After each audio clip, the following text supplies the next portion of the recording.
Who's that in the mirror? This is known as a mirror self-recognition test, which may offer clues about the development of self-awareness. Without alerting the child, a mark is placed on its forehead. Where's the baby? Where's the baby? Usually, a baby younger than about 18 months doesn't make the connection between itself and the person in the mirror.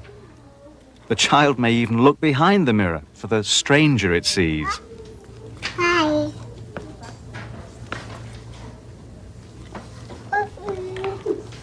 Hi. Dad. But by about 18 months, there's a change in the child's awareness.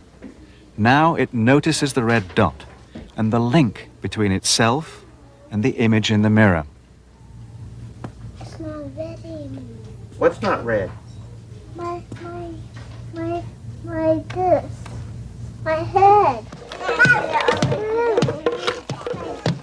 Over the next few years, children go on to fulfill their human birthright, constructing an increasingly sophisticated sense of self. They will have a rich and complex life of the mind, and a sense of being the central characters in their own dramas.